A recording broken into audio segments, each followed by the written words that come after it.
When I bought my little slice of rural paradise, I had visions of serene mornings sipping coffee on the porch, birds chirping in harmony, and a general sense of, peace.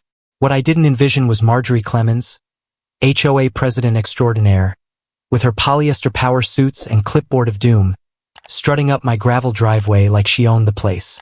Which, let me remind you right up front, she absolutely did not. But I'm getting ahead of myself. Let me start at the beginning.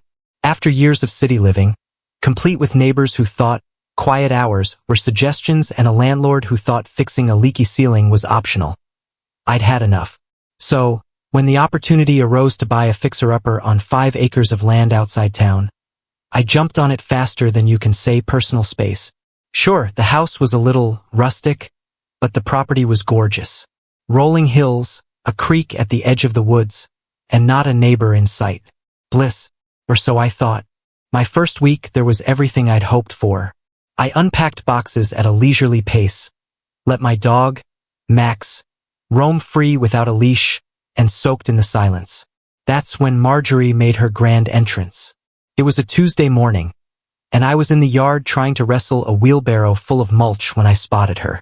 She was marching up the driveway with the determination of a woman on a mission. Clipboard in one hand, purse slung over her shoulder like a weapon of war. "Can I help you?" I called, setting the wheelbarrow down and trying to appear neighborly. After all, this was the country. People were supposed to be friendly here, right? She didn't bother with pleasantries. "Are you the new owner?" "I am," I said. "And you are?" "Marjorie Clemens. I'm the president of the Whispering Pines HOA. I blinked. "That's nice. But I'm not in Whispering Pines." Her lips pursed so tightly they practically disappeared. "Actually, you are. Whispering Pines extends to include this property." She gestured vaguely toward my land, as if her hand movements alone could redraw property lines. "Pretty sure it doesn't," I said, trying to keep my tone polite but firm. "I checked before I bought the place.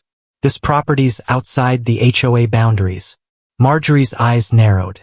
"There must be some mistake. I'll have to check my records." "You do that," I said, already turning back to my mulch. "In the meantime," she continued, undeterred, "you'll need to address the violations on your property." I froze. Violations? I'd been here less than a week. What could I possibly have done already? "Excuse me?" She consulted her clipboard, flipping through papers like she was about to deliver a court summons. "Your grass is over 6 inches tall. You have an unapproved structure in the form of that shed. And..." She peered at the papers. "There's a rusted vehicle visible from the road."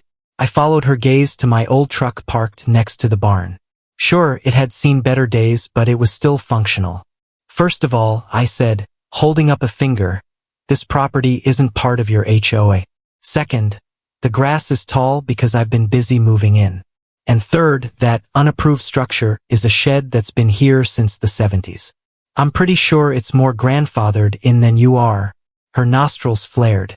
I half expected steam to come out. "I'll need to speak with the board about this," she said. "You do that," I replied with a grin. "And while you're at it, maybe double-check those boundaries." She left in a huff, her sensible heels crunching on the gravel like an angry metronome. I figured that was the end of it. Surely, once she confirmed that my property was outside her jurisdiction, she'd leave me alone. Reader, I was wrong. A week later, I found the first letter in my mailbox. It was on Whispering Pines HOA letterhead, complete with an official-looking seal. Inside was a notice of violations, listing the same complaints Marjorie had rattled off during her visit. The letter demanded I remedy the issues within 14 days or face fines. Fines? For an HOA I wasn't even part of? The audacity was almost impressive. I called the number listed at the bottom of the letter. To no one's surprise, Marjorie answered. "Whispering Pines HOA, Marjorie speaking." "Marjorie, it's me, the owner of the property you seem to think is under your control. I got your letter." "Yes, I assumed you would," she said. "Have you addressed the violations?" "No, because, as I've told you before, I'm not part of your HOA. I'm outside the boundaries." "I spoke with the board," she said, her tone smug. "We believe there's been an oversight, and we'll be voting to officially incorporate your property at the next meeting. I laughed. Couldn't help it. You can't just vote to absorb my property into your HOA. That's not how property law works. Her voice turned icy. I suggest you consult a lawyer. Oh, don't worry, I said. I plan to. And with that, I hung up.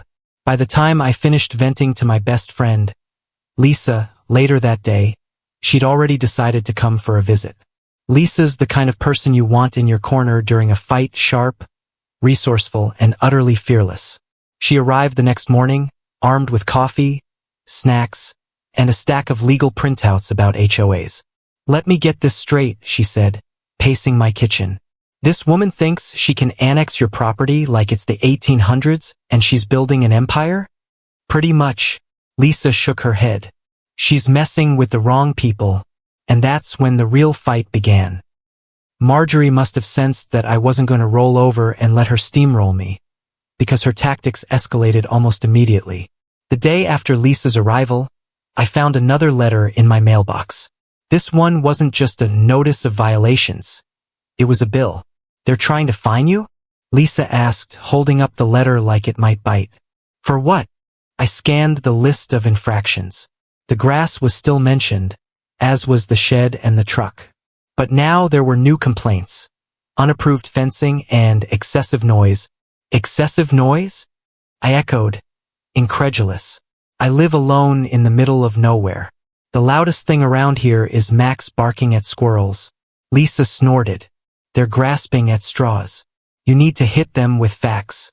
She spent the afternoon helping me draft a letter of my own. It was polite but firm, outlining my property's boundaries and clearly stating that I wasn't part of the HOA. We sent it certified mail just to be safe. The next day, Marjorie showed up in person. We need to talk, she announced, standing on my porch like an unwelcome specter. Lisa and I exchanged a glance before I stepped outside. What is it now, Marjorie? I asked, crossing my arms. I received your letter, she said, her tone dripping with condescension. But I think you're misunderstanding the situation. The board has decided that your property falls under Whispering Pines jurisdiction. You'll need to comply with our guidelines. And I think you're misunderstanding property law, I shot back. You can't just declare jurisdiction over land you don't own. That's not how any of this works. The board's decision is final, she said. Lisa stepped forward then, holding a folder of documents. Actually, it's not. We've got records from the county showing that this property is completely separate from Whispering Pines. If you try to enforce your rules here, you'll be trespassing. Marjorie's face turned an alarming shade of red. You'll regret this, she said, before storming off. Did she just threaten us? Lisa asked once the dust settled. Pretty sure she did, I said. Guess it's time to escalate. Lisa grinned. I thought you'd never say that. Lisa and I weren't going to let Marjorie's antics slide, and it was clear she wasn't going to back off without a fight. The first thing we did was dig deeper into Whispering Pines operations. Lisa, being the research genius she is, unearthed a treasure trove of HOA bylaws and meeting minutes. What we found was interesting. For starters, Marjorie had a pattern of targeting properties on the outskirts of Whispering Pines, particularly those owned by people who weren't full-time residents. It seemed she'd been using technicalities and bullying tactics to strong-arm people into compliance. But her real motivation became clear when Lisa found a proposal buried in the meeting records.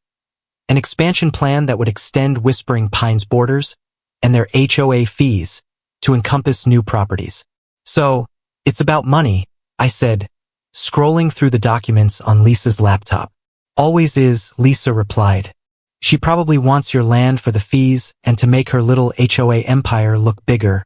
Well, she's not getting it, I said.